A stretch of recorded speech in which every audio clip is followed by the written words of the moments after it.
everyone, welcome back to the channel. Before we start, just a quick heads up. Tonight's stories aren't light or funny. They're real, messy, and painfully honest, the kind of confessions people usually keep buried. Some come from men, some from women. But every one of them is about love that didn't survive the truth. So get comfortable, and let's dive into 4 stories with endings that definitely aren't happy ones. If you enjoy these deep, emotional Reddit read alouds, don't forget to like the video, subscribe to the channel, and thank you for watching. He said I was his piece while sleeping with someone else. I'm 3'3", and until this year, I honestly believed I was one of those girls who chooses wisely. You know, avoids the walking red flags, picks the stable guy, the one who reads relationship books, says all the right psychological terms, the kind who tells you he's emotionally aware. His name was Daniel. He had that gentle energy that made you think, yeah, this man won't ruin me. Spoiler, he did. We dated for a year and a half, and everything felt so calm and steady that I actually let myself trust him. He called me my piece. He told me I was the most mature, stable connection he ever had, and like an idiot, I believed it. Around November, something shifted. Not huge, just enough for my body to notice before my brain did. He wasn't cold, he was empty. Like he was physically next to me but mentally orbiting a different universe. He started working late. Texted differently, less emojis, more periods. Went to the bathroom with his phone. Stopped leaving it screen up. And I kept telling myself, he's just stressed, it's just work. One night he fell asleep at my place, his phone buzzing on the nightstand. I wasn't trying to snoop, but when the screen lit up I saw a woman's name, not a coworker. Not a friend, just a random woman's name with a little heart next to it. My stomach dropped before I even picked it up. But I picked it up anyway. The first message I saw was, "I miss your hands." And then a photo. Not explicit, but intimate enough to make me feel like I'd been hit in the chest with a brick. She was lying in bed, wearing his t-shirt, hair messy, a soft little smirk on her lips. You don't send that to a man unless you know him in a way I thought only I did. I sat on the edge of the bed while he slept beside me, and I swear I aged 10 years in 10 minutes. I felt something in me sink, like the core of me just detached and floated away. I didn't confront him that night. I waited until morning. When he woke up, I was sitting at the kitchen table with his things neatly folded by the door. I asked, calmly, "Do you want to lie to me or tell the truth?" He turned white. He didn't even try to deny it. Said he'd been confused, that it just happened, that he didn't want to hurt me, that he was scared of losing me. And my personal favorite, "She doesn't mean to me what you do." Men say that, like it's comforting. It's not. It's worse. It means he wanted to keep me as the safe home base while having fun with her. I didn't scream, didn't cry, didn't beg. I just said, "You didn't just lose me, you ruined the version of you I used to admire." He left that morning. He came back a week later, begging for another chance, sending paragraphs, showing up at my door, doing the whole "I'll change, I'll prove it" performance. I didn't let him in. A month later, I saw her Instagram story. They were at a bar, his arm around her, him smiling in a way he stopped smiling with me months ago. That was my ending. Not dramatic, not poetic, just painfully real. My husband cheated while I was pregnant, and I still lost everything. I wish I could tell you this story ends with strength or healing or some inspirational comeback. It doesn't, it's just pain. I'm 36. I was married for almost 9 years. It wasn't a perfect marriage, but it was ours. I trusted him. I believed him.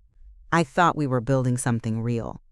And when I got pregnant, it felt like the next chapter of our life was finally starting. Except 2 months into the pregnancy, everything fell apart. He became distant. Not angry, not cruel, just checked out.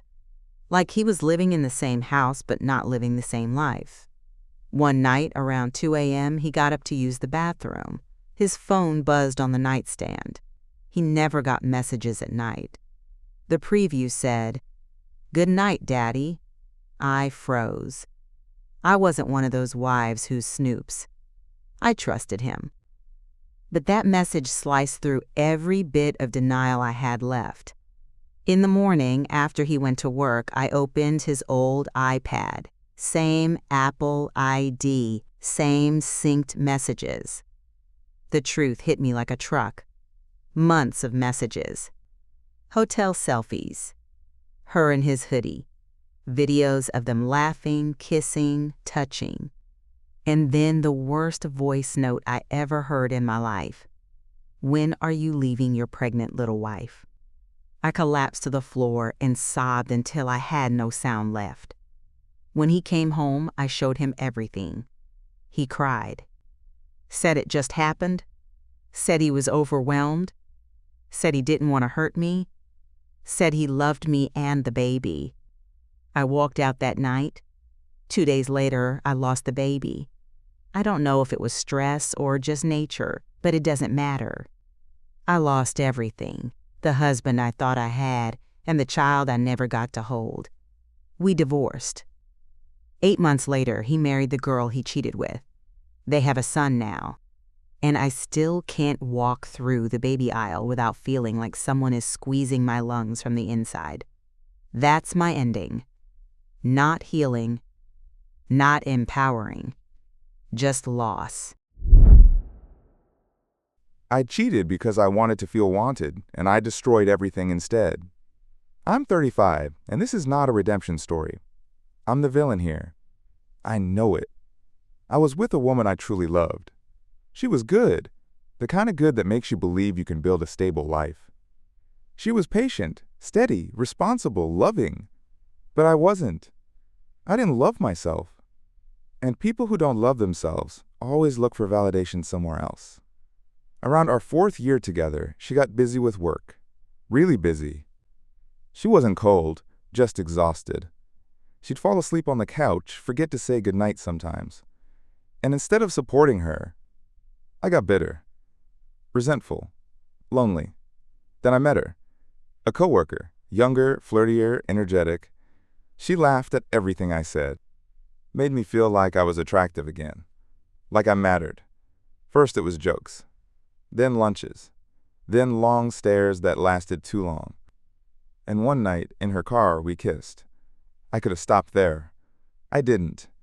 It turned into 6 months of double life. Sneaking around. Lying. Pretending. I became someone I didn't recognize. Irritable, defensive, cold. I hated myself, but not enough to stop. Until my girlfriend found out. She wasn't even snooping. A message popped up on my phone. She picked it up thinking it was a reminder. I walked into the room and saw her holding the phone like it was radioactive. She didn't yell. She didn't cry. She didn't even look angry. She just said quietly, "I knew this day was coming." And she packed her things. I begged, wrote long apologies, tried to explain my insecurities, my loneliness, my stupidity. She listened to all of it and said, "You didn't cheat because of what I wasn't giving you. You cheated because you liked the attention more than you loved me." That sentence broke me. The coworker? She vanished 2 weeks later. She wasn't looking for a relationship, just excitement. Now, I sit alone in an apartment that feels like a punishment. I ruined the only stable, real thing I ever had. That's my ending. I don't get a second chance. I found out she cheated and still somehow lost more than she did. I'm 31, and I truly believed I had found my forever person. We were together almost 4 years. Shared an apartment, bills, pets, dreams, friend groups. She was my home. But here's the plot twist nobody warns you about. Sometimes the person who ruins everything is the one you'd least suspect. She didn't turn cold when she started cheating. She got sweeter, more affectionate, initiated sex more often, started cooking dinner more, left little notes. And now I know why. The guilt was overflowing. I found out by accident.